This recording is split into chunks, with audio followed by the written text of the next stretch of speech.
una mirada a la historia. Hoy se cumplen 70 años de la masacre de Babi Yar y queríamos traer un testimonio, en este caso el que hace 5 años escribió el pintor y novelista francés de origen polaco Marek Halter.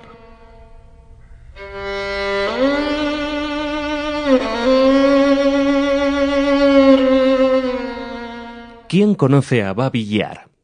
Fue allí, a las afueras de Kiev, cerca del antiguo cementerio judío, donde el 29 de septiembre de 1941, el día de Kippur, día del Gran Perdón, el Einsatzkommando 4, dirigido por el coronel de las SS Paul Blobel, con ayuda de la policía ucrania, liquidó a golpe de metralleta a los habitantes judíos de la ciudad más antigua de Rusia. La matanza duró hasta el 3 de octubre. Más de 100.000 cuerpos se amontonaban en el cañón.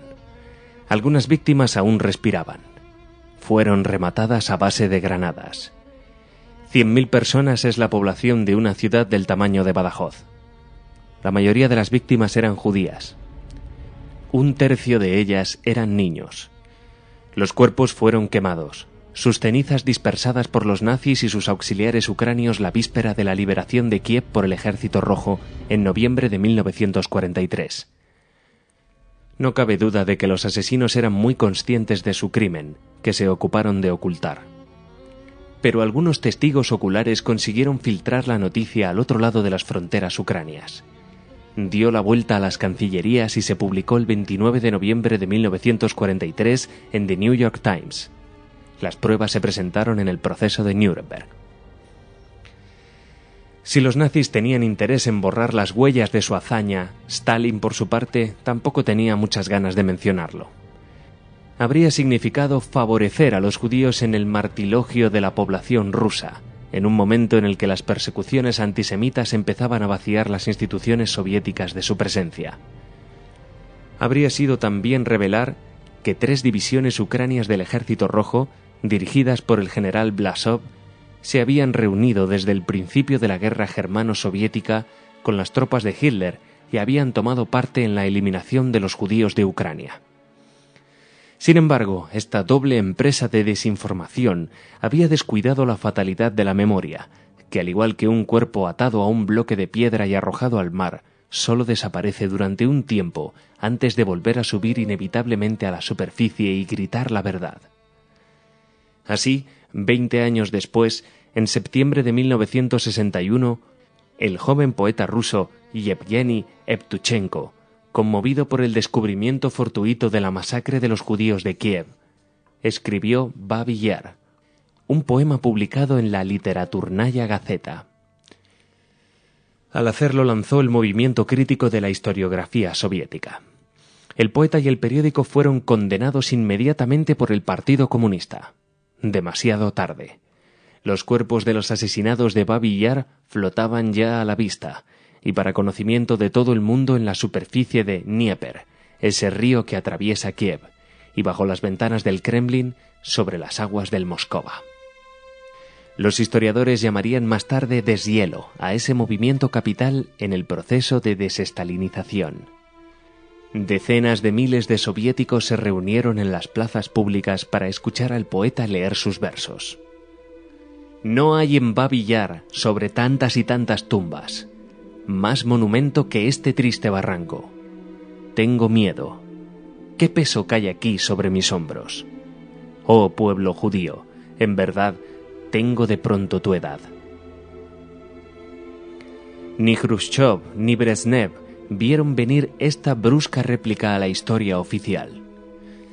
Enfrentado a sus propias mentiras y al antisemitismo que apoyó bajo el reino de Stalin, el poder reaccionó violentamente.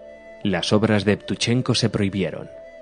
Pero los cuerpos asesinados de Babi Yar, que flotan en la superficie de las aguas y nadie osa retirar, recuerdan a quienes aún no saben a dónde lleva el odio. En este caso, el odio a los judíos. Los jóvenes recitan Babi Yar de Evtuchenko en los colegios y las universidades. El poema se ha traducido a todos los idiomas y se ha difundido en la prensa mundial. inspiró a Dmitri Shostakovich en su famosa Sinfonía número 13. Y hasta en los pueblos helados que rodean el Gulag, en lo más recóndito de Siberia, resuena el grito del poeta. Creo que soy hijo de Israel. Creo que soy Dreyfus. Creo que soy un hijo de Bialystok. Creo que soy Ana Frank. Y Yevtushenko precisa, para gran riesgo de quienes le atacan: no tengo sangre judía, pero los antisemitas encerrados en su odio me rechazan, como si fuera judío, porque soy un verdadero ruso. Y fue así, con el descubrimiento de la gran manipulación histórica en torno a Babi Yar, como nació en la URSS la reivindicación de la verdad histórica. Ninguna represión pudo ahogar esta reivindicación de la verdad que alimentó el movimiento de la disidencia que 20 años después, con la perestroika, pudo más que el poder soviético. Yo no había ido nunca a Babi Yar. Desconfío de los lugares de la memoria. El decorado perjudica a menudo la percepción de lo real, reduciendo nuestras imágenes a la realidad de algunas barracas o estelas. Además, acepté de mala gana la invitación del presidente ucranio para participar en las ceremonias conmemorativas del 65 aniversario de la masacre de Babi Yar. Hice mal. No queda ni rastro de Babi Yar. Quienes decidieron realizar la conmemoración no se acordaban ni siquiera de su emplazamiento. Se encontraba el famoso barranco en el que las SS amontonaron a los 100.000 cuerpos detrás de la monumental menorá, el candelabro de 7 brazos, que los supervivientes construyeron para recordar la aniquilación de la comunidad judía de Kiev, o mucho más allá, donde el poder comunista alzó un impresionante monumento al estilo del realismo soviético, o aún más lejos, en el bosque cerca del río, donde Raisa Maestrenko, que se encontraba por allí por casualidad con su abuela, recuerda haber visto cómo los nazis fusilaban a unos hombres, pero ella solo tenía 5 años. Sobre el monumento soviético ante el cual el presidente Víktor Yushchenko ha organizado la ceremonia, distingo 2 placas, una en ruso, la otra en ucranio, que rinden homenaje a las 100.000 víctimas de la barbarie nazi, sin precisar la pertenencia de las víctimas. Una tercera placa está en yiddish, fue añadida después de la perestroika sin modificar el texto.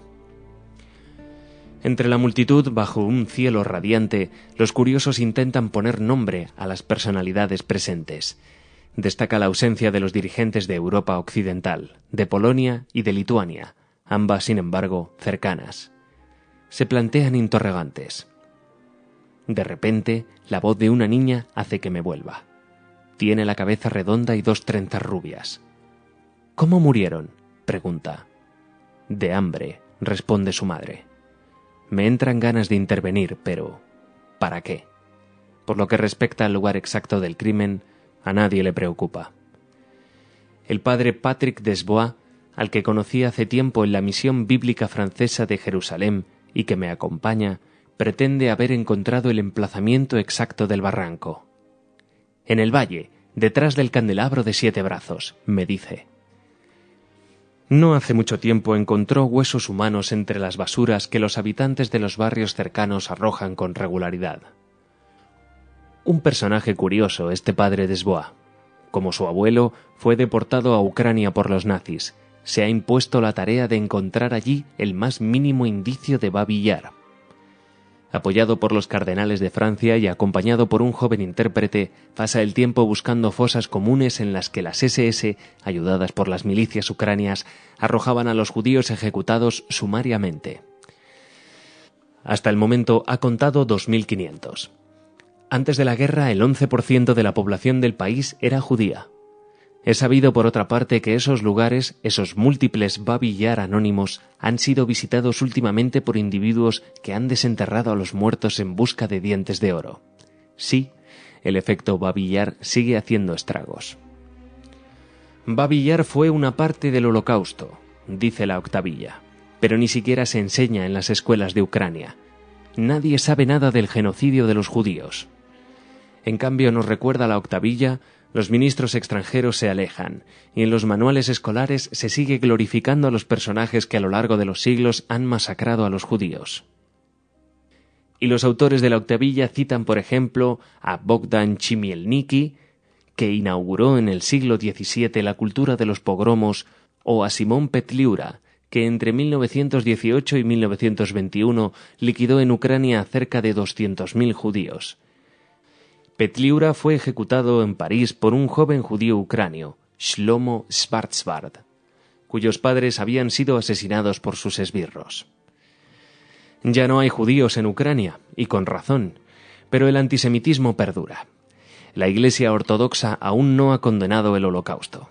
Sin embargo, ha estado muy presente en la ceremonia del 65 aniversario de Babi Yar. Sus dignatarios, vestidos de negro y oro, brillaban al sol y eran tan numerosos como los rabinos. Al verlos allí de pie, unos al lado de otros, por un instante creí que iban a rezar juntos. Según la tradición jasídica, solo existe un día en el que nuestras plegarias penetran en el cielo. Pero tienen que ser muy fervorosas para forzar las puertas del Señor. Ese día es el día del Kipur. Pues bien, precisamente ese día fueron asesinados los judíos de Kiev. Pero he aquí que 65 años después, ante Dios, los representantes de las religiones ortodoxa, católica y judía siguen divididos, compitiendo. Después de una breve oración del gran rabino de Ucrania, los ortodoxos ocuparon su lugar. Sus oraciones, sus cantos, nos emocionaron de lo hermosas que eran sus voces. Más de media hora sin nombrar jamás a los judíos ni a Babi Yar. Claude Lanzmann, realizador de la película Shoah, indignado abandona el lugar. Veo a los sacerdotes ortodoxos congratularse, mirando con aire de desprecio al grupo de rabinos enfundados con sus abrigos negros. De pronto, un escalofrío recorre la multitud. Se alza una voz, sorprendente. Delante del micrófono, sobre el fondo del imponente monumento de granito, un hombrecillo frágil, de chantre neoyorquino Helfgott, entona el canto de los muertos. Percibo el asombro de las caras de los chantres ortodoxos. Asombro que se transforma en admiración. Uno de ellos incluso aplaude. Durante un cuarto de hora, el chantre Helfgott, acompañado por el coro de la sinagoga de Moscú, imprime a este lugar la presencia judía. En esta competición musical han ganado los judíos, a un alto precio. ¿Se ha abierto por ello el cielo?